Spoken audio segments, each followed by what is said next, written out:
অসম চুক্তি বাতিল করবে। আমরা দেখছি সরকার সে পথে না হেঁটে বরং অভ্যুত্থানের যে আকাঙ্ক্ষা, সেই আকাঙ্ক্ষার বিপরীত দিকে রাষ্ট্র পরিচালনার চেষ্টা করছে। বর্তমান অন্তর্বর্তীকালীন সরকার উদ্যোগ গ্রহণ করেছে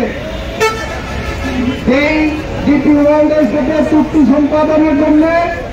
বিগত ফ্যাসিস্ট আওয়ামী লীগের সরকার, হাসিনা সরকার, তারা তৎপরতা শুরু করেছিল। তারই ধারাবাহিকতায় বর্তমান সরকার এই উদ্যোগ গ্রহণ করতে যাচ্ছে। ইতিমধ্যে আপনারা জানেন যে রাখাইনে মানবিক করিডোর দেওয়ার নামে বাংলাদেশকে একটা সাম্রাজ্যবাদী যুদ্ধ চক্রান্তে জড়িয়ে ফেলার জন্য বাংলাদেশের সরকার সেখানে তৎপরতা চালাচ্ছে। ওয়ালটন আবারও মিলিয়নিয়ার অফারে ওয়ালটন ফ্রিজ কিনে আপনিও হয়ে যেতে পারেন মিলিয়নিয়ার। আপনারা জানেন বাংলাদেশের 26টি কারখানা ফ্যাসিস্ট হাসিনা বন্ধ করেছে, 6টি তিনকল বন্ধ করে দিয়েছে।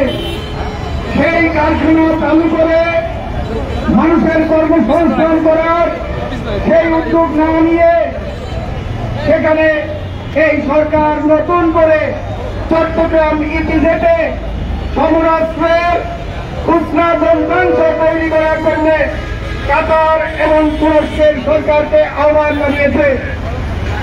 একই সাথে আপনারা জানেন বাংলাদেশে ইন্টারনেট সেবা সেইটা আরো গতিশীল করার নাম করে ইলন মাস্কের স্টারলিং কোম্পানির সাথে বাংলাদেশ একটা চুক্তি সম্পাদন করেছে।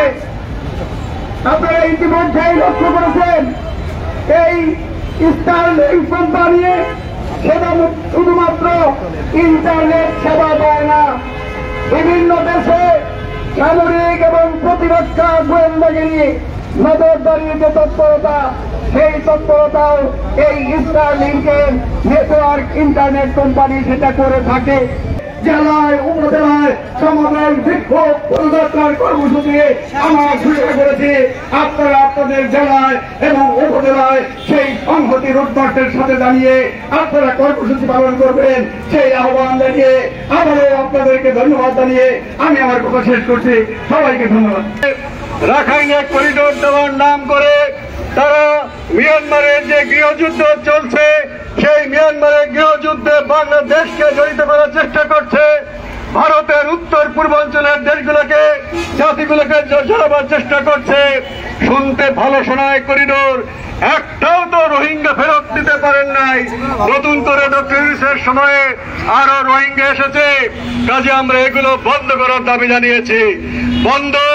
বন্দরে নানা কথা বলেছে, কিন্তু এর পেছনে আমরা সন্দেহ করছি মার্কিনদের যে যুদ্ধ পরিকল্পনা, সেই যুদ্ধ পরিকল্পনা কাজে লাগাবার জন্য এই বন্দরের লিজ দেওয়ার চেষ্টা করছে।